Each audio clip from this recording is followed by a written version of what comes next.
We are live in Las Vegas, the last day, day 3 of the Townie Meeting 2016. This is our 14th annual Townie Meeting, is it? And I am here with my idol, my role model. I got to tell you a story about John Kanca. When I started Dental Town in 98, not even 1% of the dentists had internet connection. I would go lecture in a room and I'd say, how many of you guys got internet? And there'd be 100 dentists in the room. One guy would raise his hand. I'd say, what is your email address? And he wouldn't even know. And I'd say, well, why did you get the internet? And he'd say, well, my the kid's teacher said we needed to get it for homework assignments to do term papers on planet Mars or whatever. And so 94 to 2004, Dental Town couldn't really grow very well because we were waiting for a dentist to get on the internet. But when they started getting on the internet, it seems like everywhere I went, there were the top 10 most famous speakers in the world. John Kanca was the only one on there. And so many times I would hear dentists talking, they say, well, you know, I heard, these idiots arguing or whatever, and I heard it's a dumb forum. And then someone would say, dude, John Kanca's on that forum. And they just like, really? John Kanca's on that forum? So you were the guy who validated Dental Town for the first decade. I'd say from 1998 to at least 2005, you were the single validation in Dental Town. I'll always be forever grateful for that. Happy to be able to help, Howard. And you're posting, my God, what do you have, 40,000 posts? 44,382, I think it was, as of yesterday. So tell these young kids, because, John, the bottom line is only 5% of Americans have ever listened to a podcast. You're probably talking to about 8,000 dentists right now, but the truth is most of them are juniors and seniors. I'd say 20% are juniors and seniors in dental school, and the other 79% are probably within 5 years out. And for every guy that sends me an email at howard@dentaltown.com and says, hey, I just want to let you know there's an old guy like me listening to your show, the next 100 will be young kids. So for young kids, tell them you were very historically important in dentistry. I mean, you were the one before any of us ever, we heard it first from you that you could acid etch dentin. Your email is, I don't want to give away your email address, but it was wetbonder at something. So tell the kids your historical relation with bonding. I was coming out of practice. I spent a few years just in private practice solo. What year did you get out of school? 78. 1978, and where was that? UConn. 1978, UConn. And after about 4 years, I just had an hankering to do more professionally. So I started reading the literature and started taking part in some of the meetings. And I wanted to have my name on a paper in the literature. So I tried to figure out some mechanism for that to happen. I ended up buying a hardness tester and evaluating hardnesses of composites, and published that paper in, I think, 1983 in Quintessence. And I published a series of papers along that line, evaluating hardnesses of composite as they were light polymerized. Back then, lights were much weaker and composites didn't polymerize as thoroughly, and you had to polymerize a 2-millimeter layer of composite for 40 seconds. So that gives you an idea of how far things have come since then. But I started going to research meetings, and then I ran into Bertolotti, and I'm seeing him talk about etching dentin. He's talking about, he had been to Japan and knew Professor Fusuyama. So I saw him talking about it, and I, belonging to the current crowd, said, no, you can't do that. And what I determined to do was to go prove he was wrong, and that you couldn't. Fusuyama? that they were all wrong. Wrong about what? Etching dentin, that you couldn't do it. You couldn't do it. But then I started asking myself questions. For instance, the liquid in zinc phosphate cement is phosphoric acid. In fact, it's 85% phosphoric acid. And somehow you could mix that into a little zinc oxide, put that on the tooth and leave it there for 30 years. But putting 37% on for 20 seconds was really, really bad. And so what I did is I read every biocompatibility paper written since 1945. And one day, and I had my 2 boys who were young at the time. They were playing with their GI Joes, and I'm reading the papers. And all of a sudden, one day in the UConn library, it hit me. I had a revelation. I literally had a revelation, and I erupted out with a rather rather nasty expletive. And I realized in that moment what was wrong. And I knew what was happening, what should have happened, and what had gone wrong with everybody's thinking. And then I also knew you could etch dentin, it was fine. And I started to do that. And I actually joined forces with John Gwinnett early on. And he provided me with some invaluable information about interface relationships of composite resins and tooth structure. And we worked together for many, many years.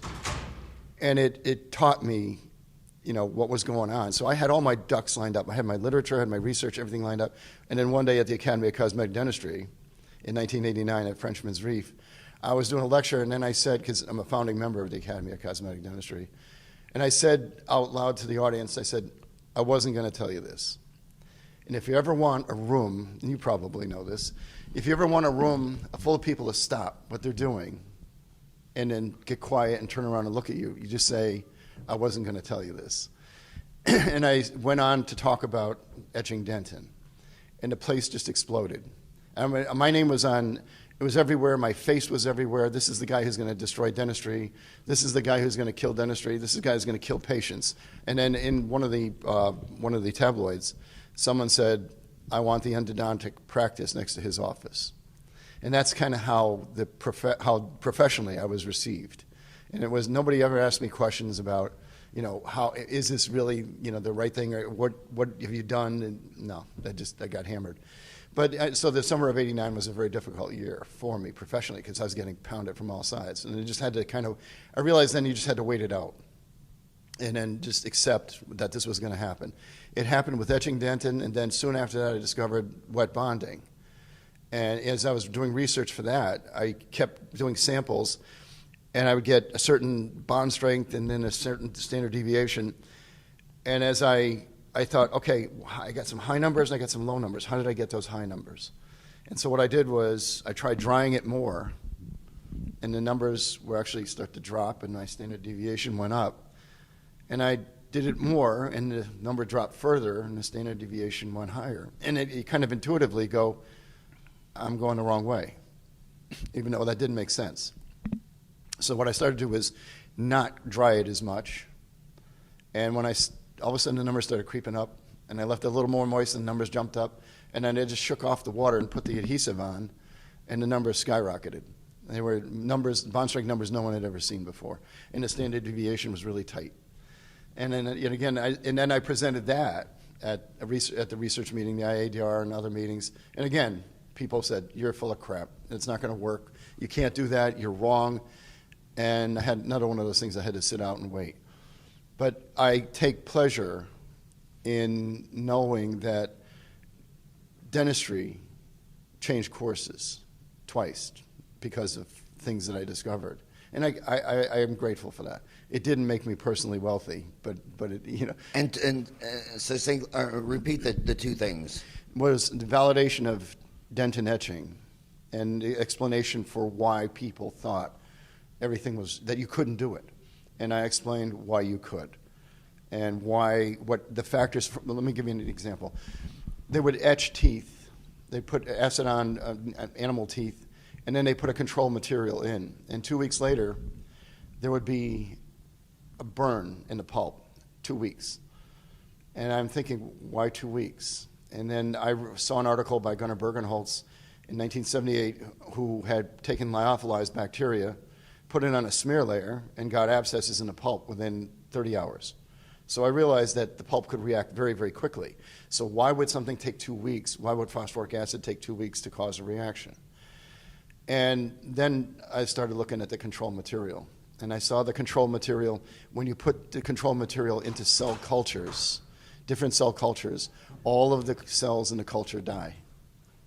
And that control material was zinc oxide eugenol. That control material was what people had always called bland and non-irritating and kind to the teeth. It is anything but.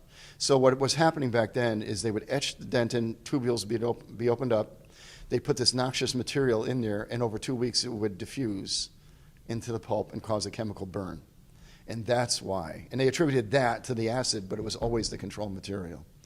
And that's kind of how I solved it.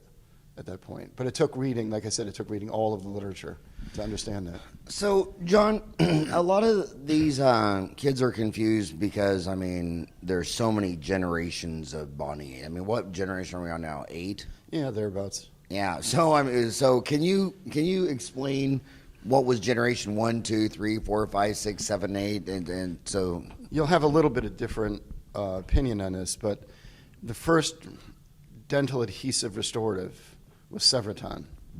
Severiton? Severiton, and that appeared in 1948. Oh, okay. I was gonna say, how did I miss that one? Yeah, But well, I wasn't born. I wasn't born then. There'd be a Okay. reason for that. Severiton. Are you kidding me? And who made that? Oh golly, who made that? I think it was Detray, if I'm not mistaken. Who? Detray. I never even heard of that Yeah, one. that's another one. It said capital D, small e, capital T, R-E-Y. Are they still around? No, they're not. Okay. No. Okay. I think they got taken up, I think, by Dentsply, if I'm not mistaken.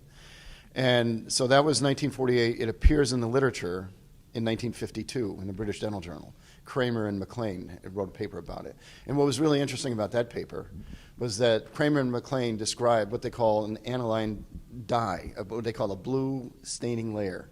And that blue staining layer, that same layer, 29 years later, was finally called a hybrid layer by Nobuo Nakabayashi.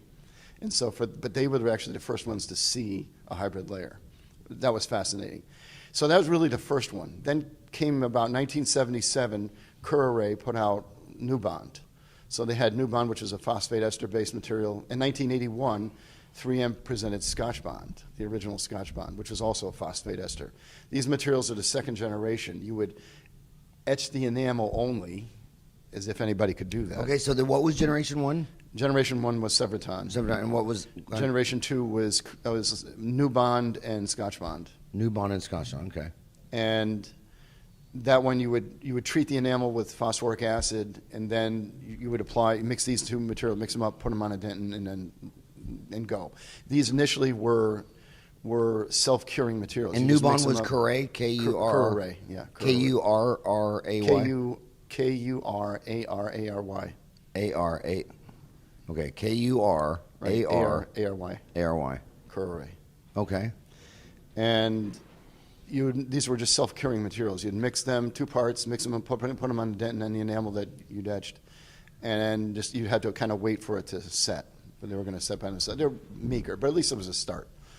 The third generation materials were materials in which you would etch the enamel, and then you had a primer that you placed on the dentin. You'd take acid etch the enamel, and then place a primer on the dentin, and then you had a bonding resin. So now you have 3 parts. There are 3 parts to the story. There's the phosphoric acid etching of enamel, primer on the dentin, and then a bonding resin on top of that. Those were okay, but the dirty secret here, this is about the time now when people are worrying about etching dentin, getting acid on dentin, because that's a no-no. But as you sit there and you watch, these materials that had these primers, the secret was these primers were becoming more and more acidic. Because to make anything stick to a tooth, you have to acid treat the tooth, one way or the other. You have to acidify the surface in order for these resins to stick. So they were putting other materials that were acidic, but not, as long as it seemed that as long as it wasn't phosphoric acid, then it was okay to put on dentin. You know, as long as it could be nitric acid, it could be sulfuric acid, but as long as it wasn't phosphoric acid, then we're okay. And that's kind of what was going on. That was the third generation. The fourth generation is the generation I created, because then it became total etch. Once we broke through that barrier, we could create materials. We just put phosphoric acid on dentin and enamel without, it's hard. I don't know who thinks they can really put phosphoric acid on enamel only. I think that's a stupid thing, to be honest with you. It's like, how can you do this? This stuff is slopping, especially in the bottom of boxes, and you have thin little layers of enamel. How are you going to get, it's absurd. So now we were free to put phosphoric acid on dentin and enamel, and then there were primers. Primers could be in one bottle, or primers could be in like an A and B type primer. And then so you had primers to put on enamel and dentin, and then a bonding resin. But the difference between the third and fourth was total etch. So that's where you were total etch. And then it was. Does your license plate on your Porsche say total etch? It should say that, but it doesn't say that. It says Dr. John. Dr. John? Yeah, why didn't you go with total etch? Or wet bonder? I like Dr. John. I have Dr. John license plate since 1976. And it is a Porsche, isn't it? Yeah, 911, yeah. Yeah. And then this is right about the time when wet bonding was discovered. And, in fact, well, let me step back just a sec. When I had this concept for a fourth generation system, which was phosphoric acid. I took 10-year A and B, and I had Scotch Bond 2 resin for light cure, and I had dual cure Scotch Bond for bonding on crowns. And I kind of created the concept of bonding on crowns. And I wrote the first article on this, and it was in Ron Jordan's book. One of his aesthetics books. I have a chapter in there on how to bond on crowns, and it's 1989. And we went from there. Right about this time, we started talking about wet bonding. That's where wet bonding came in at fourth generation. And I took this concept that I had, again, it's phosphoric acid, 10-year A and B, and Scotch Bond. And I went to 3M with it, and they didn't want anything to do with it because you're putting acid on dentin, patient's going to die, and you're going to go to hell. And then I took it to Kerr, and they said, patient's going to die, you're going to go to hell. They didn't want anything to do with it. The only company that would listen to that was Visco. And again, they hedged bets, but this system that I created is the system that became Allbond. So, with Byung-sung out of Korea. Byung-sung, yeah.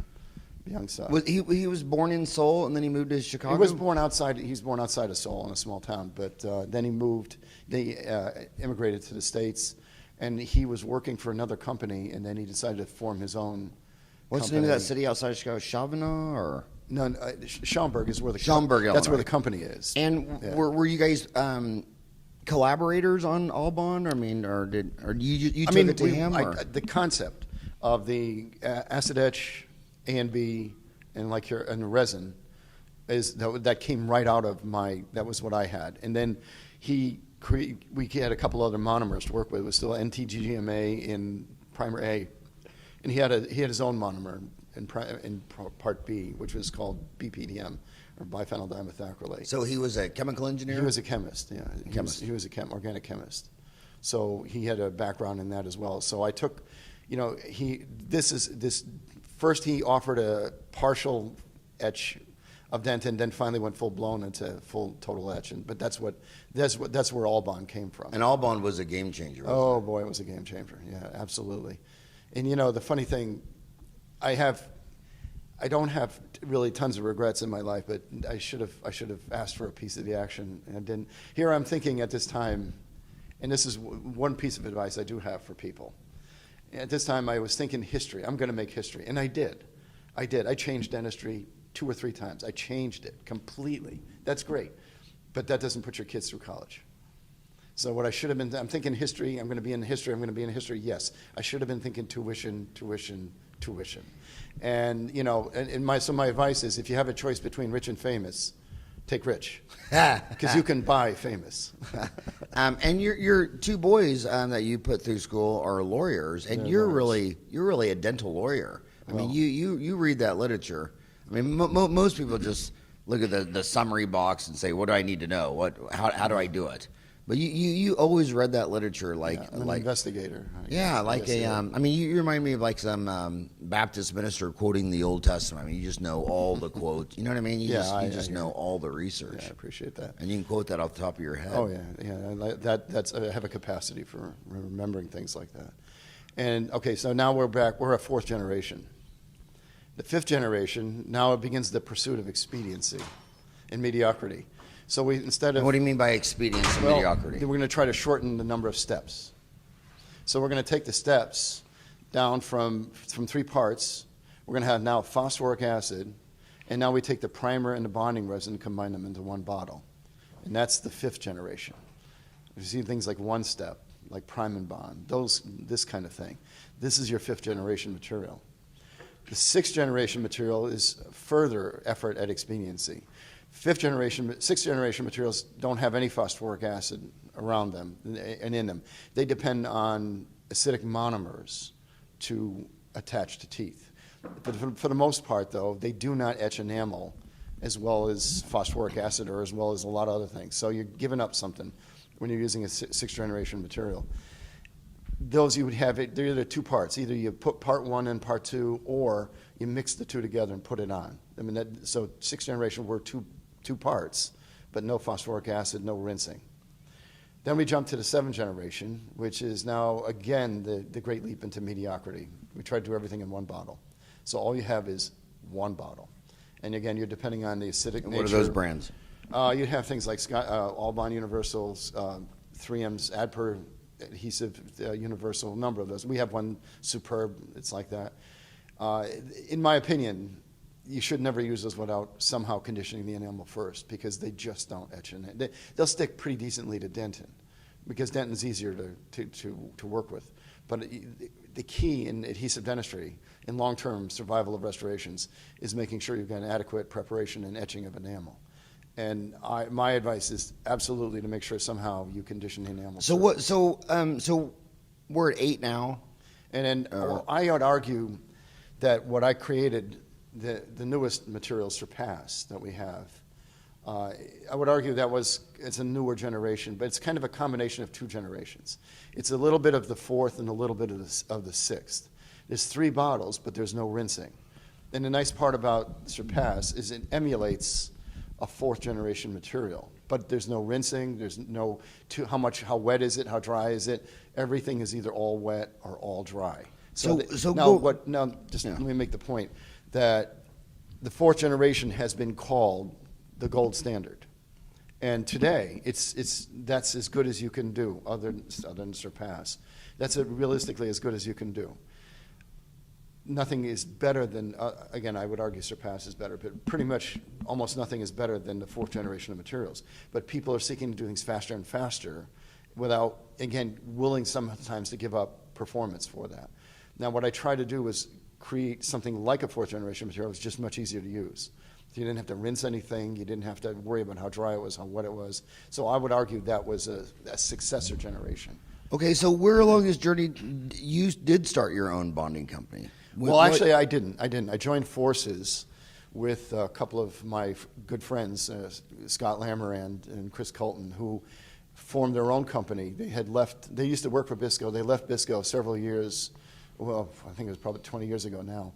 They left Bisco and formed their own company. And what are their names? Scott Lamarand. Scott Lamarand. How do you spell Lamarand? R-A-N-D. R-A-N-D. And Chris Colton. Chris. K-U-L-T-O-N. K-U-L-T-O-N. So they had that company. Apex? Apex Dental Materials. They had formed it. And where did from Apex? Just why the apex of the root? Why did they like that name? Well, they liked the apex because of the highest point in dentistry. Oh, the highest point. I was thinking the apex. Okay, I was thinking endo. Okay, the apex, the highest point in dentistry. Okay, now we're trying to avoid endo. Okay, Apex Dental. So they started Apex 20 years ago, and you were part of that team, or just a consultant? I was still a consultant for Bisco, but we had, shall we say, a difference of opinion about things. About 2001, where let's just say that things didn't go the way I wanted them to go, and I decided product-wise, financial-wise. I discovered, pulse activation. I created pulse activation in 1996. I published a paper on this, and Bisco created, not just a small, but they created a light called a VIP, variable intensity polymerizer is what it's called. And they had a booklet with it about pulse activation. There were 7 references in there. I wasn't even in there. I would have never even got credit for, and I'm the guy who created the concept. And I thought that was pretty unfair. And I was ready to create another system, and again, what happened was, as I saw it, is that he got all the money. And I was just hoping for credit. But then they started, I saw the credit being taken away too. So I became. And who are they giving the credit to? Well, him, the president of the company, of Bisco. Byung-Sa. Yeah.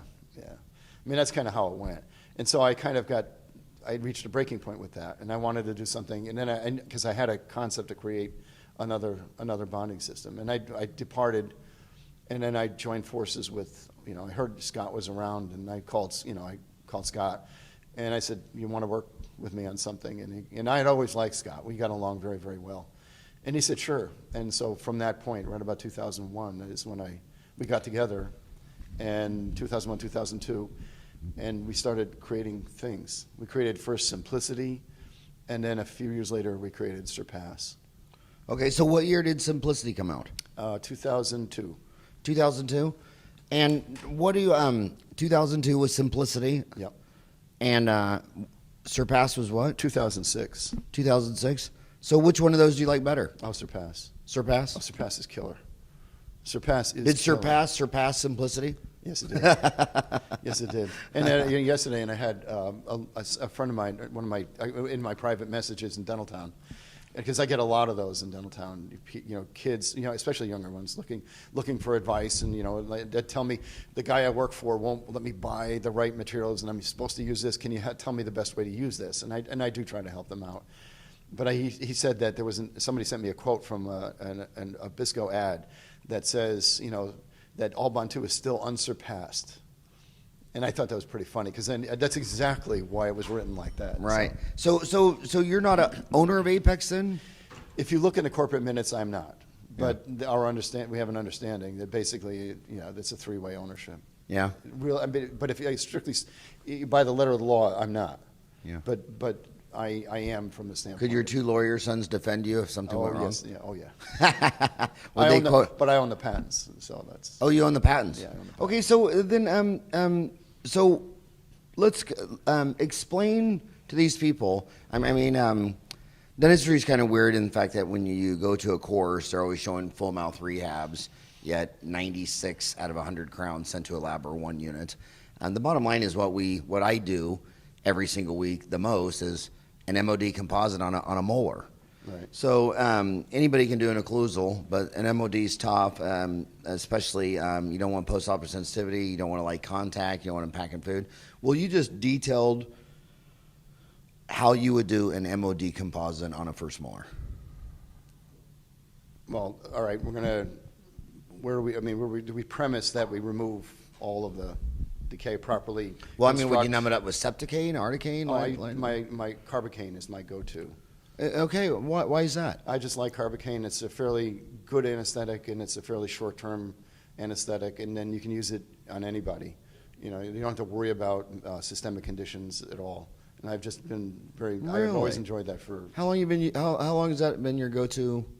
30 years. And why did you leave lidocaine, and why did you not join the Septicane revolution? It just didn't do anything for me. I didn't see it as a necessity for it. Because Carbocaine is supposed to be what, just a half hour? No, you get about an hour and a half out of that. You get an hour and a half? Yeah, but it's not going to be as durable as lidocaine with epinephrine would be. Plus, like I said, you avoid the systemic issues. So you're not going to, anybody with a tachycardia or atrial fibrillation, you're not running afoul of that at all. So okay. So you numb up with Carbocaine. Yep. And I remember back in the day, on Dental Town's early days, 98, another thing I give you a lot of credit for that you didn't mention is no one used a rubber dam back then. I mean, the joke was, do you practice under a rubber dam? Yeah, I mounted one on the wall so that I'm always practicing under a rubber dam. What do you think about isolation? Rubber dam? Isolation, do you like isolate? Isolation is absolutely critical. Isolate is a marvelous way to gain isolation as well. I mean, now you have a number of opportunities to get isolation, but a rubber dam is absolutely a great way to do it, and is a necessity. Can I not to detour off on a tangent, but one of the reasons I get upset about the way dentists talk about amalgam in the United States is I've seen this in 3 different countries in Africa and Asia. Ryan, when we go to foreign countries, when we're traveling around, when we see a dental office, we hit the brakes, we jump out of the car, we knock on their door. And I watch this dentist in Africa, and the person sitting in a chair like this, he's all excited, he numbs it up, and he's showing me, he's so excited, and there's a cavity, and it's on a canine buckle, and he's drilling it, gets a pulp exposure. I don't think he's aware of it. I know he's not. She keeps setting up water spitting in a 5-gallon bucket. And then he gets out this nice bonding kit, which I noticed he paid about 1/10 of what I paid for it in Africa. And he puts on the etch, and then she doesn't like the taste, so she swishes, spits it out. And then he paints on, the resin. She doesn't like that taste. She rinses, spits out. Then he cures it. Then he puts on the composite, then he light cures it, then he spends like 20 minutes polishing it for a whole beauty. And when it was all over, I thought to myself, there's no isolation so there's 2 million dentists, and I think about 500,000 practice like U.S., Canada, Western Europe, Australia, New Zealand. Then there's 1 million in the middle. But there's 500,000, John, that they don't have the mechanics for isolation. And then anything they read is everybody's bad-mouthing amalgam. But so I want to ask you this. If you can't get isolation, would amalgam be a better material? Oh, it sure would. If you really can't. But downtown people think if you do an amalgam, you're a communist, Nazi, I know, Stalin, Idi Amin. I gave up amalgams 30 years ago, but it wasn't because of anything wrong with it. It was just a decision I made. But I do think that that would be a great place for amalgam, because it will survive in unfortunate or undesirable circumstances. So if you can't get isolation and you can't get moisture control, amalgam's a better restoration. I would argue that that's a really good choice, or something like a high density glass ionomer. Okay, what would you say to these dentists who I hear them, you see them post that mercury amalgam is toxic, it's probably causing autism, it probably caused my hair loss. It actually did cause my hair loss, because seriously, your literature, I had all my hair. I went to Creighton freshman year. I went to dental school, got my first 8 occlusal amalgams. All my pit and fissures were staying. They did occlusal amalgams. And then that year, all my hair fell out.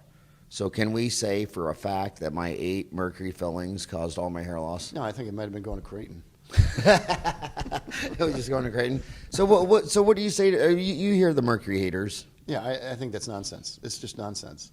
There really isn't any evidence. I had one patient in my life. I remember one patient who had contact sensitivity to amalgam. I actually saw that. And each place he had class 5 buccal amalgams, where the amalgam would touch he'd have a rash. He'd have an eruption in that spot in his buccal mucosa. And I took him out and it went away. I mean, it was the only thing I'd ever seen like it. I've not seen anything like it since.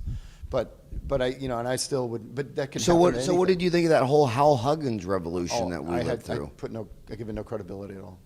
Because they're charging people that live in trailer parks $30,000 to remove all their mercury with all this evacuation, and they're wearing a NASA suit on the moon. And what do you think of all that? I think it's absurd, frankly. Because you're a literature freak. Yeah, I think it's absurd. So you're not seeing anything in the literature that would warrant No. some poor lady in a trailer paying $30,000 to have all of her mercury toxic things removed. You're going to know how many amalgams there are probably in people's teeth in the United States, right? You have an idea? What, billions? Mm-hmm. And if it was going to show up, it would show up. If these patterns were real, they would show up. You'd know it. You would know it. It's just not there. It's not there. It doesn't make sense. So I give it no credibility at all. Okay, so what about just staying on mercury a little bit? Just I was going to talk. Some people say that drilling out old amalgams to place. Some say I don't place amalgams, but I'm drilling it out. I'm smelling mercury vapor all day. Is that harming me, my assistant, my staff? It is true that if you cut an amalgam dry, you're going to generate more mercury vapor than if you cut it wet. So if an amalgam is being cut, it should be cut wet, not dry. And then you should have a high volume suction near it also. But I know of absolutely no examples in the literature of anybody suffering for and then having wouldn't an a amalgam sample removed. Size of 150 there's 125,000 dentists that work full-time. There's 30,000 specialists. There's actually 211,000 people in America who are alive that have a dental degree, if you count everyone who is retired and died. Wouldn't that be a big enough sample to show? Wouldn't you see it in the providers? Would you? Yeah, you sure would. You absolutely would. Because they're the ones who are totally exposed to it all the time. All the time. Placing it, removing it. But there's no pattern in that. It just doesn't exist. And these guys all have money to access to healthcare. I mean, they're in the system. Yeah. So that's No. So there's no research for that. No. Okay, so you would use carbocaine. That surprised me you said that. You'd use a rubber dam or an isolate. What do you use? What percent? It's both. It depends on how I'm approaching this. If I can get it, isolator is great, but you can't get it for everybody. Not everybody will accept it, and that's okay. And then you then you use a rubber dam, and so we'll just kind of get that in place, and then start removing whatever we need to remove out of the tooth. If it's an MOD, and then now I'm going to secure my matrices. I'm going to use a V3 ring from Trident. That's out of Australia? Yeah, it or is New Zealand? Out of New Zealand. New Zealand. I actually met Simon McDonald, I think it was 2004, 2005, when he had the original Nitai prototype. I saw it, the original prototype, and I said, Were you in Auckland, New Zealand at the time, or? I was in Auckland, yeah. And that's where he is. Yeah, and that's where I ran it, because he came up to me and he said, "What do you think of this?" And I looked at it. And didn't he sell that company? I think he did. I think he sold it Dentsply, yeah. But when I saw that prototype, I knew immediately this was going to work. I said, this I'm going to use this one. I never liked any of the other rings. They didn't do much, but this was going to work. And he had another buddy with him, Marshall White. Yes. You're his god, because Marshall loves the literature, and I can't talk to Marshall for 5 minutes without your name coming up 3 times. Oh, I appreciate that. And Marshall's a great guy. He's a really good guy. So I would use these. I would use the V3 rings. They're tab matrices, and attach and fix the rings. And after I get the rings in, I'm going to use the wedges. And I do like their wedges. They're what you originally called wave wedges. So we'll put them in. Okay, stop there, because there's low-cost wooden wedges that some people say when they get wet they shrink, and then there's. Well, when they get wet they expand. They don't. Shrink. Oh, when they get weaker, but when they store water they swell. Well, wouldn't that be a good thing? Well, but it gets softer. So it expands, but then it gets soft. Yeah, it's like it's like a piece of wood lying in a river for a long time. So you like wood or plastic? I like the plastic ones. And why? Because they'll stay where you put them, and the shape is preferable to the wooden ones. Okay. So I use either the flexi wedges or the wave wedges, but those are my 2 choices, and I like them. Flexi or wave? Yeah, depending and who on makes flexi and wave? Common Sense Dental does, I believe. Common Sense Dental makes them both? Yeah. Okay. It makes the flexi. The wave wedges come from Triodent. Okay. So this is all inserted. And once I've got my cavity preparation complete and I have the matrix, I have it all set to go, then I'm going to pick up my Clean and Boost. This is a product we make. It's in acid-based. It has acids and alcohols in it, and you use it to clean the cavity preparation. Just clean it up. What's it called? Clean and Boost. Clean and Boost. Yeah. Okay. And Clean and Boost leaves a pristine tooth surface. So you have something in there that will clean the organics, something that will clean the inorganics and remove all of the junk that's in the cavity prep. So I put that on there for about 10 seconds and rinse it out, and then I would dry the tooth. The way I'm doing it, I dry the tooth severely, and then we apply Surpass. Surpass 1 is it's an acid, it's a mixture of acids, but it's mostly water. So it's going to rehydrate the tooth and etch the tooth at the same time. So we put the Surpass 1 on. It stays on for 10, 12 seconds. 3 coats of Surpass 2 were applied directly onto that. Surpass 1 is not dried. Okay, are you putting it in with the dropper, or are you scrubbing it with brushes? a brush? They're color-coded brushes. But are you just like painting it, or are you burnishing it and scrubbing it? No. Well, the Surpass 1 is agitated. You kind of agitate the whole thing around it. Just agitate around it, kind of rub it into the tooth a bit, and you leave it wet. And then just 3 brushfuls of Surpass. They don't have to be rubbed in, just apply. Just wick them in, slobber them in, and go. And once the 3 brushfuls are in, you dry it. You dry that severely. And the more dry you make the Surpass 2, the better bond you're going to have. This is what I love about this stuff. So you dry it as much as you possibly can. Then you put Surpass 3 on and thin that out as much as you can. And after that's all 3 parts are in, light activated 10 seconds. The nice part about Surpass is that it's either all wet or all dry. There is nothing in between. The same technique that is used in a Class 1 or Class 2 is used in a Class 4, used in a Class 5, used for bonding on crowns. There is one technique, no matter what you're doing. And it can be used under anything, that was what it was for. It's supposed to be a truly universal material. And it sticks to everything. Self-cure, dual cure, light cure, everything sticks to it. So anyway, I have my cavity prep. Now I have my adhesive in. I've light activated it. The next thing I'm going to do is I'm going to put a little flowable in the bottom of that cavity prep, all along the line angles, carrying it out to the cavo surface. What brand? Titan. Titan is ours.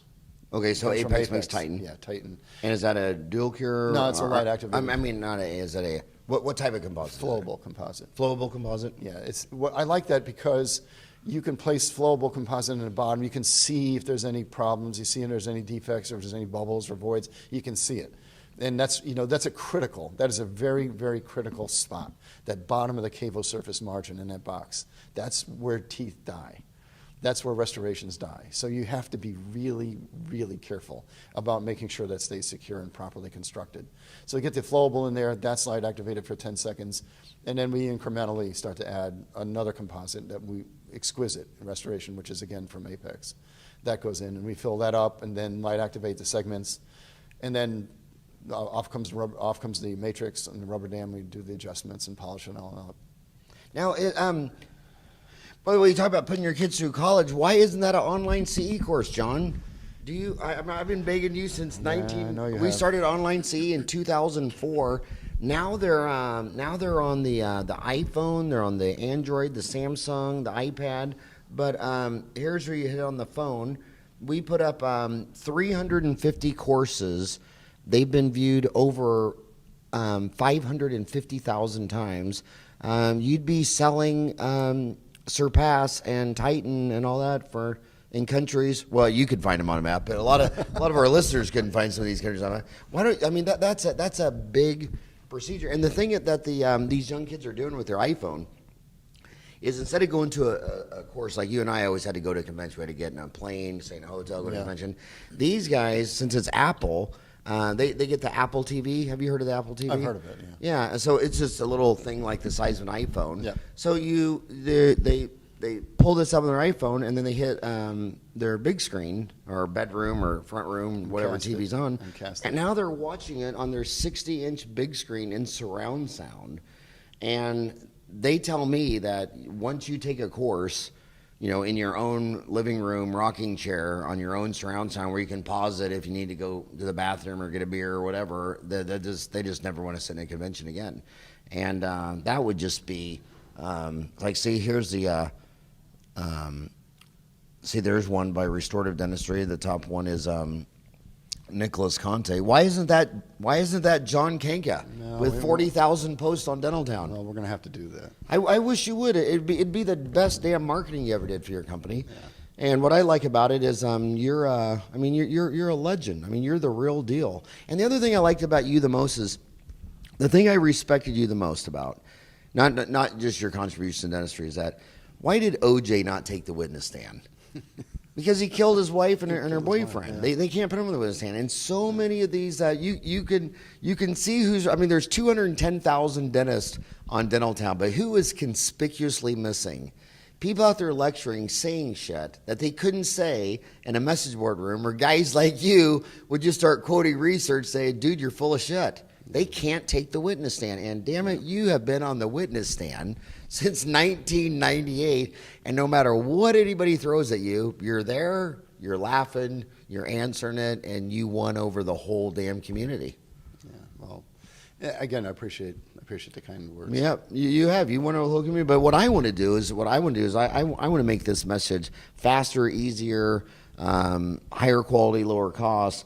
And that's an online CE course on their iPhone, so when they're laying in their bed watching TV and there's nothing on, because if you think about this, if you look at your big screen TV and you think it's really big, but put your iPhone in front of it and then move it back to where you can't see your big screen TV and you're about right here. Yeah. And that's what they do. They put in their headphones. I mean, I have women dentists tell me this. My husband's laying next to me asleep, and I got my iPhone on. It's leaning next to his pillow. I got my headphones in. I'm watching online CE. And they're getting credit for that. So it's a game changer. Yeah. So we need to make all your information faster, easier, higher quality, lower cost, available to the masses. And that should be a game changer for your company. Well, that would be a nice thing. So now you take out the rubber dam.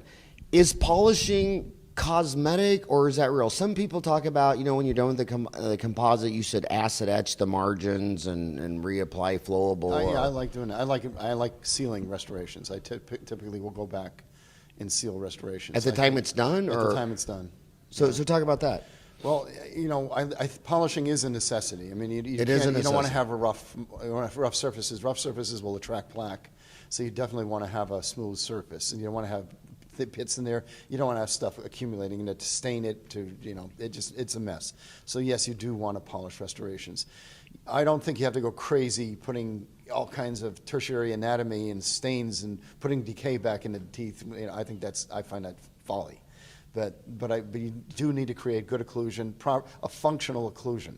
And if all you do is just make sure they're out of, properly in occlusion, both in centric and parafunctional movements, then you've done something well. But I do like to go back. And seal them, just in case there's always the potential for little defects along the margins. I like to go back and seal those things, and that's important to me. Do you agree or disagree with this statement? We start out in college and we learn math, and then applied math. I mean, math is just math. It's 1 + 1 = 2. There's no philosophy. Unless it's Common Core. Unless it's what? Common Core. Then 3 + 1 could be 11. What is getting at in when I look at all the areas of dentistry, there seems to be a lot of math and science and physics and chemistry and biology in a lot of the areas, and so a lot of times the research will win over the majority. But it seems like the one camp, occlusion, seems to be closer to like religion and philosophy than science and math. Yeah. These young kids out here, one of the most common questions I get is, I want to take an occlusion course, but they're all expensive. I mean, Pankey's expensive, Dawson's expensive, LVI's expensive, but they need to know, one is, and we're in Vegas right now, one is like LVI or the neuromuscular type camps, and the others are like Dawson, Pankey, CR camps, and they just need to know, I can't spend $5,000 at each camp. Does any of those camps make more sense to you? I'm a Dawson advocate. I am definitely a Dawson Coy Spear type advocate. And what would you call that camp? CR, or what would you call that camp? I mean, if the other camp's called neuromuscular, what would you call the Pankey, Spear, Dawson? I don't want to mischaracterize them, what they think, but but I am an adherent to that philosophy. It's not neuromuscular. I'm not a fan of that.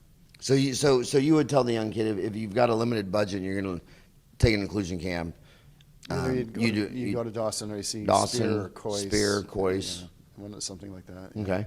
Definitely. Okay. Lights. Let's talk about lights. Some people say that the number one issue in the quality composite is they didn't have moisture control. They had a contaminated environment. And then the number two quality concern, I'm talking about the masses of all the fillings done. The number two is that their light wasn't strong enough, or they didn't use it, but it was the light. It didn't get cured well enough. Yeah. Do you agree with that, or is that? I think that it may show, that may be an argument, that may be a possible outcome. I like having a proper light, and the light that I use is a Velo from Ultradent, and I think that is the finest light on the market.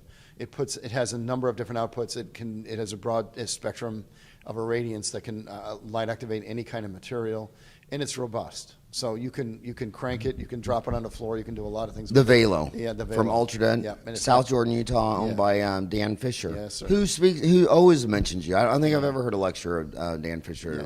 Yeah, he's a terrific guy. He's a really good friend of mine, and I have great respect for him. He's a whirlwind. He's kind of like you. He's hyperactive guy, always doing something, always keeping busy, and trying to do the best he can. I mean, he's genuinely a very, very kind person, and he's just a great guy. And that would be an LED light? Yeah, it's an LED light. Okay, some people are saying that these big bulb halogen lights or some of these lasers cure composites better, or a big, strong halogen light. What would you say to that? I was given a laser to use a number of years ago to just investigate how lasers would polymerize resin composites. In fact, it was from another company out in Utah. I won't mention their name, but who's that? I'm not going to mention their name. I did light activate composite. Light activated composite, but it was so strong, so powerful. The contraction force was so powerful that it caused the composite to rip apart. In the process of polymerizing, the composite was bonded to the walls, and it just actually tore apart. The composite ruptured and the tooth ruptured underneath it. I was just absolutely floored with that. I mean, when I saw that, I just couldn't believe it. And I said, okay, this is probably not a good idea. So we went through halogen. Halogen lights are too susceptible to, they were what they were at the time, but they're too susceptible to breaking the tips, the emitter tips. It's just not, I don't think it's where you want to be. I think you want to be in the LED arena. What about those big halogen Densply? No, not Densply, Denmat. You mean the Bob Gibson's Denmat. You mean the plasma lights? The sapphire light? Yeah, the plasma arc lights, yeah. No. You don't need that either? No, those things put out tremendous amount of heat, and you can do anything you want to do.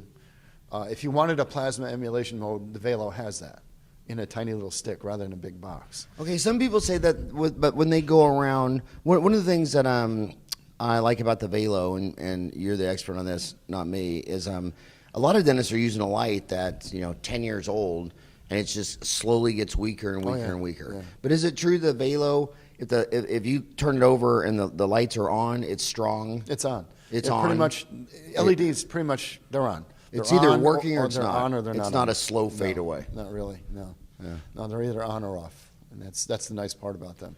And they last a long time. So now I want to go to some political questions. For rich countries like the United States, Canada, Scandinavia, should amalgams be banned? No,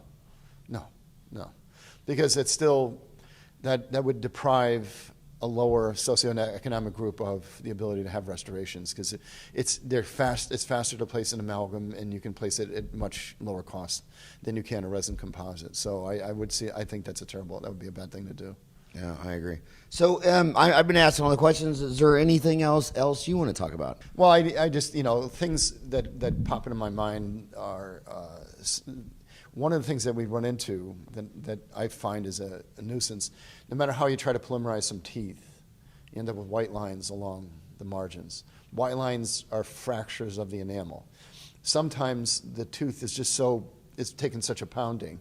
The enamel in an area is just fragile, no matter what you do. Unless you're going to cut it all away, you try to bond to it, and you're going to still cause a little rupture along that interface. And when you break that interface, over time, that will stain and degrade and become a problem. One of the things I like to do with that, we have a product called Interface, which is actually a ceramic primer. But what I found was you could use Interface, you can mix it up, and after it's mixed, you could apply it to the margins and just let it sit there and kind of rub it in for a little while, and it will make the white line go away. You can actually repair it, which is just wonderful. Then you add a little adhesive on top of that and light activate that. And it just is a great way to do things. So is that a cosmetic treatment, or that this is a functional repair.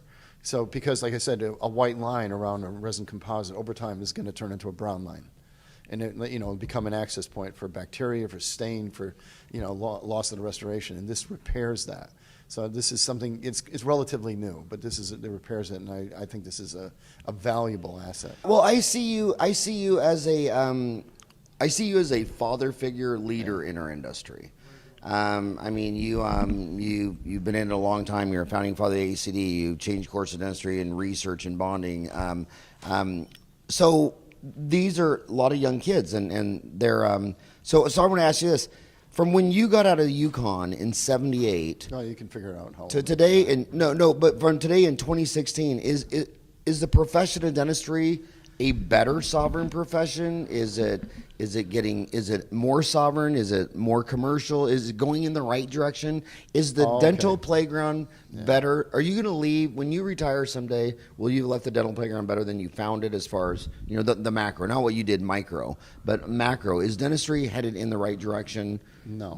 No. And what are your thoughts? So I'm bothered by the mega corporations buying up practices, because then it becomes, we're not concerned anymore with patient outcome, but simply getting things done, and then forcing the younger dentists into doing things they know they really shouldn't be doing. That worries me a great deal. Do you hear that from kids in corporate dentistry? Oh yeah. Yeah. Do you hear it a little, or do you hear it a lot? I'm hearing a fair amount of it. I'm getting, again, I get emails, I get private messages. And what are some of the things you're hearing? What are some of the things that you hear that bother you? One of the things I read just the other day was that, so the owner of a larger practice said to one of the younger kids, "Why did you mark these as simple extractions when you could have marked them all as surgical extractions?" Which is an abuse of the system. And and there was another presentation where there's a picture of a tooth with an occlusal composite restoration, and maybe a little crack in it somewhere, and the patient was told it needs a crown. And I'm looking good. I'm aghast at this. But this is what, this is kind of where you're seeing pressure from top for performance. And, in a solo environment, you tend to kind of do what's best for the patient.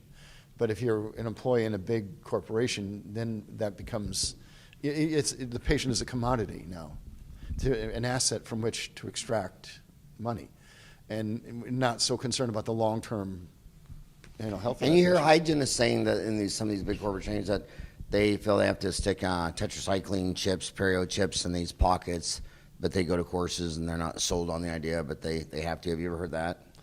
I've heard it happening. I don't know of it personally, but I have heard of it. Another big game changer since I first heard you lecture has been CEREC. Do you think CEREC is? What are your thoughts on or not CEREC, but CAD/CAM? CAD/CAM. E4D. I think CAD/CAM can be used really well, but I know it's abused. I know it is abused. Again, you buy this monster machine and this big note that you have to carry. And then there's a software upgrade every year. Then there's a hardware upgrade every year. And there's all this stuff you have to do. You have to take courses. And then if you're using it in your office, you have to hire somebody else. I mean, these are giant financial burdens to be adding to somebody. And it means you have to use it. You have to put it out there. And so what you're seeing is, I go to the boards and I'm seeing, look at these teeth that have amalgams. And now I replace them with all inlays. I don't personally see any clinical indication for an inlay that is anything other than direct composite.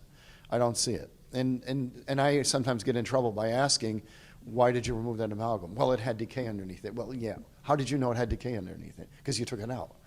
So I mean, you start to see in doing inlays. And there was another case where I just looked at one and they said, well, this dentist invited a friend to come in and do some CAD/CAM inlays. And the guy who was describing it said these cavities were small. And I'm thinking, why are you doing an MOD inlay on a CAD/CAM unit for a small cavity? See, this is where that's where I start getting angry. And I read, and I'm not sure which forum it was on, but I read there was a woman dentist, and I have no idea what her name is now, but I read about one woman dentist who said, oh, some of these pieces are so small, I'm having trouble handling them. And I'm thinking, are you kidding me? You're having trouble handling them. They're so small you can't handle them, and you're charging somebody for an indirect restoration for this kind of stuff. All I can think is, what are you going to do next? A Pitt and Fisher CAD/CAM? This kind of that. I never thought of that. I'm going to be the first published person to do a buccal pit CAD/CAM inlay. But I see that the potential, the pressure, the financial pressure is so enormous that you end up having to. Basically everything becomes the nail for your hammer. I want to have you weigh in on another huge debate that no dentist will agree on is how long does the average, I don't know what you want to call it, the median, the mu, the mode, the mean, how long does the average amalgam last in America? How long does the average composite last, direct composite in America? Because one is metal, the other one's plastic. One, all the ingredients are kind of bacterial static: mercury, silver, zinc, copper, tin, all the, like stannous fluoride is tin. Amalgam, silver nitrate. In fact, I'm going to come back to get that on the second question about silver nitrate under fillings. And the other direct composite is an inert material that doesn't bother bugs at all. I mean, we spend our whole life worrying about these gram-negative facultative anaerobic streptococcus mutans coming and eating all this. So how long would a metal, antibacterial, silver, zinc, copper, mercury amalgam last? How long would inert plastic composite resin last? It's hard to give you a number exactly, because you're going to say who did it. I mean, that's going to come into my mind, is who did it. I have resin restorations going back 30 years. That have survived 30 years. They don't look as good as they used to, but I mean, the materials I have today are way better. Amalgam could last a lifetime. I mean, there's no question about it. It could last a lifetime. But all those variables blend in. I mean, there's 330 million people with various home cares and diets. There's 150,000 dentists, different skill sets. But just for the whole United States of America, what would you have to? The other thing you have to remember is that amalgam's been around for 200 years. But composite is new and still is evolving as a technology. So I think as we develop materials further, that difference will narrow. I think we're going to see that narrow. We're going to have better stuff that we work with. But I think, well, your argument is leading to saying that amalgam is going to typically last longer. Typically it does, right now. But I still see resin composite dentistry in its early adolescence. But I'm a dentist, and I got 4 boys, and you know what all of our restorations are in our mouth? I'm going to guess. They're all gold. Yeah. They're all gold. I mean, and this whole time we're talking, I've tried to look at your molars, see if I could see a molar. I have not seen a molar, and I've been talking to you for 1 hour and 1 minute, and you haven't seen my gold because, you know. So do you still think gold is the gold standard? Is that a pun, or is that? Gold is marvelous. I mean, gold is marvelous, and you can't argue with gold at all. If someone said what restoration on a molar lasts the longest, what would you say? Would you say gold, amalgam, composite? I'd say zirconia. You'd say zirconia? Yeah. Wow, I was not expecting you to say that. Zirconia, because zirconia. I mean, you know, I have zirconia knees. I've got zirconia knees. Zirconia, I think, will be the new gold. And how did you get that? Was that I got sandwiched in between 2 cars when I was working at a gas station at the age of 19. I was working 10 minutes before I was supposed to go home. I'm standing in front of a Pinto, the one that didn't catch fire. And I'm putting gas and oil in it, and a woman in a Skylark backed up into me, hit me, and put my knees in the radiator of the Pinto. Oh, my God. 10 minutes before I was supposed to go home. Oh, I didn't. so I didn't break anything. You know, it caught me, and my knees rode up on the bumper, and I was actually pretty lucky because it could have hit me. The bumpers are the same size. I don't have any legs. If the bumper was below me, it would have snapped my legs in pieces.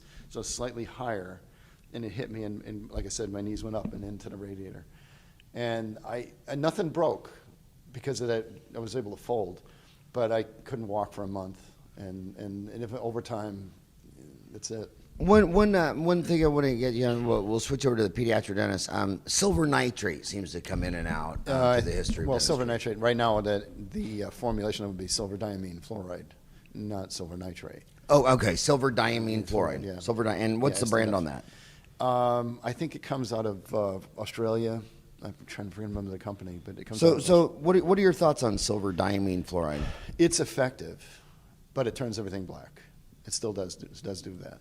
Can you put it under a composite? I mean, No. no. It would mean to stain it. You can only put it underneath An amalgam, or or if you on teeth, you don't. If aesthetics are not going to be an issue, you just want to preserve teeth, then you put it anywhere.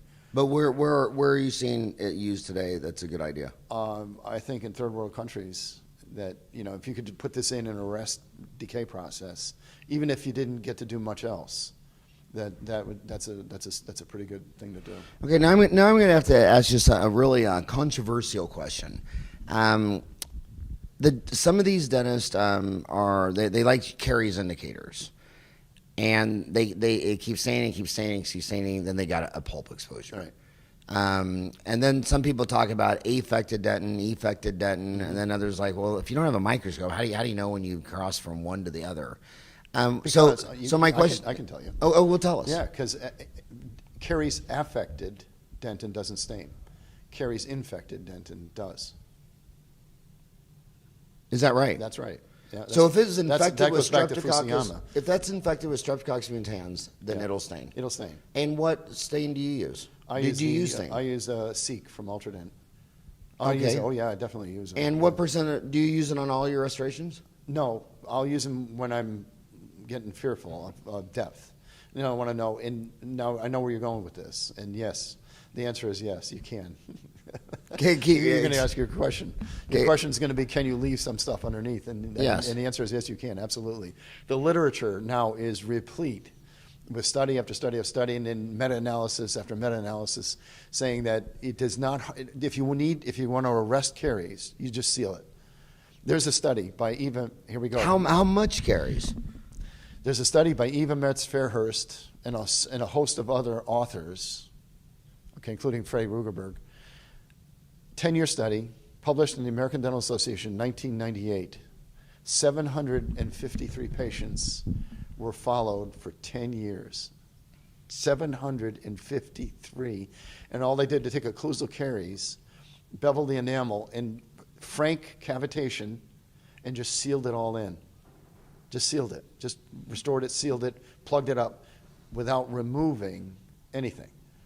and 10 years, there was no progression of lesions in any of those teeth.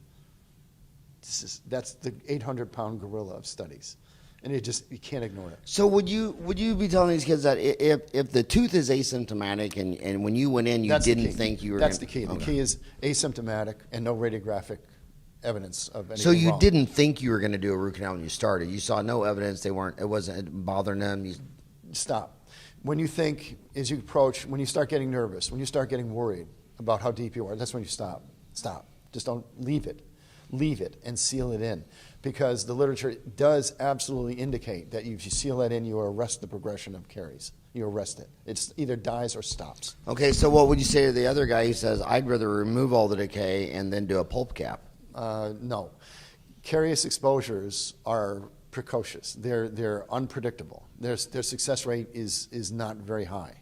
No, mechanical exposures, you can actually you can take care of them very nicely, but carious exposures are unpredictable. So you'd be better with going to endo, doing a root canal, or if you got a carious exposure. If you had a carious, I would still try it. You would still try? I would still try it. It's, again, asymptomatic, no evidence, and none of the red flags. But the best thing to do is don't get it. Don't get the exposure at any cost. Don't get the exposure. And you tell the patient, look, I'm going to seal this in. It may or may not work, but we'll see. We're going to give a tooth a chance to heal. I've never met anybody. I've never seen a single patient in my life who ever said, no, I want just do the root canal now.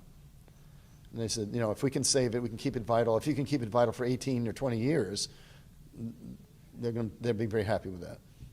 I've heard you speak so many times I couldn't count them. You also were one of the early pioneers on magnification. Oh, yeah. I mean, you've been harping that Oh, yeah. since, Oh, yeah. I think I first saw you in 87, was that? Or when did you start lecturing? 84 is when I started lecturing. Yeah, I think so I saw you somewhere- first in 87, and I personally didn't listen to that piece of advice for another 5 years. I just thought, what? I can see. What do you say to a kid who says, oh, Howard, you're fat and 53, of course you need magnification, but I'm a rockin' hot 25-year-old. I don't need magnification. What would you say to that guy? I'd say unequivocally, you're nowhere near as good as you can be without magnification. You're not a good dentist without magnification. Flat out. You're just not a good dentist without magnification. And what magnification are you using? 3.5 to 4.5. Yeah. Kind of an average thing. 3.5, 4.5, depending. And another thing I'm a big proponent of is, dentists get mad because their hygienist left calculus, so their assistant didn't clean off the cement right. But the dentists use magnification, but not their assistants. I make everyone in my office, every hygienist, if you work at Today's Dental, you have to wear magnification. Yeah, I totally agree with that, as mine do. So, anything else that you're passionate about? Well, golf. Golf. So, if you're on Dental Town, you might not know this. I think most people I talk to don't know this, but on the Today's Active Topics, we have 51 categories: root canals, fillings, crowns, all that stuff. It's all on Today's Active Topics. If you post on a thread, it stays on Today's Active Topics for exactly 24 hours. But if you go to Leisure, there's a forum called Politics, and it says, easily offended, do not enter. Because if you complain about whatever we're saying, okay, it wasn't on Today's Active Topics, you specifically went to Leisure, you specifically went to Politics, and now you're whining to me and Hogo that someone said something you didn't like. But you have been the king of the political section for a long time, so everybody's out there wondering, are you going to vote for, do you think it's going to come down to Trump and Hillary? And if so, which one of them are you going to vote for? Well, I'm not going to vote for Hillary. Whether I vote for anybody else remains to be seen. I find this right now very distasteful. I find the whole process very distasteful. I think it's a disaster. On one hand, on the other hand, it's pretty interesting. It is interesting to watch, as you would watch, if you were watching the Civil War from a balloon somewhere. It's tragic, but it's something you don't really get to see very often. I am interested to see what happens at a convention, whether the nomination is seized away, wrestled away from Trump, should he have enough enough delegates. I think that would be, on one hand, might be the best thing, but it'd be a terrible thing for democracy. That's because you're nullifying all the people. I think it's funny when people say, do you think, when me and Ryan just lectured in a bunch of countries and people saying, do you think Trump could be elected? I'm like, dude, Mussolini and Hitler were elected in democratically free elections, correct? Yeah, they were. I mean, I don't think anybody could be anybody elected. could be elected. You know, the thing is, what is he, you know, everybody's telling him what he's going to do, what he's not going to do. It's like, you know, politics is a funny animal. You do need to cooperate. You do need to make friends. You do have to do that. You can't just bully. You can bully your way through business, but you can't bully your way through government. It just doesn't work like that. People just sit on their hands and go, you know, screw yourself. I'm not going to do this. If you could pick your person, Scott Walker. Scott Walker. Scott Walker. If I could pick one guy. And I'm sorry, I don't even know who that is. The governor of Wisconsin. The governor of Wisconsin? Yeah. I'm not even aware of this He is, guy. in my opinion, easily the most capable, best candidate that's out there. And he's a Republican? Yeah. Scott, is he in the race? He was, and he got ousted Okay. pretty early. But I still think he was the best And candidate. why is Hillary a categorically no? I don't like her. You just don't like her? I've never liked her, as you well know. Yeah. I find her dishonest. I find her untrustworthy. The reason I went there is because when people say to me that the biggest sport in America is the NFL, they do $11 billion a year, I always say, no, you're not in America. The biggest sport in America is the election every 4 years. I mean, it's just the Super Bowl hype is for a couple of weeks. The election hype is for a flipping year. And the money spent is crazy. Actually, it's not for a year. It's almost nonstop. No. Yeah, It is almost nonstop. You're talking about it. We were talking about this. You know, it was it's a news item for the last 3 years almost. You know, the next election. The biggest sport in America is absolutely the presidential election. I think there's no doubt about it. John, anything else that you anything else you want to talk about? Pretty good. Pretty good. Yeah. I just want to tell you profoundly from the bottom of my heart, thanks for being the first top 10 speakers in the world, top 1 tier that validated Dentaltown. I mean, if you were the saving grace of Dentaltown for the first at least 5, 6, 7 years. I mean, it was just when people get on stage and say, "Oh, those are a bunch of idiots on there. They don't know what they're talking about." It was always, "Dude, John Kanca's on there." And then they'd say, "Really?" And then they'd want to look. And now that thing's got 210,000 members. I really want you to do the online CE course, John, because I'm so glad you did the podcast. I wanted you to be my first podcast, and it's taken me a year to get you on, and because I want to turn you on to the next generation. And I think that online CE, it'll be watched in every single country on earth the first month. Oh, that'd be nice. All right, buddy. Thanks again. Thank you.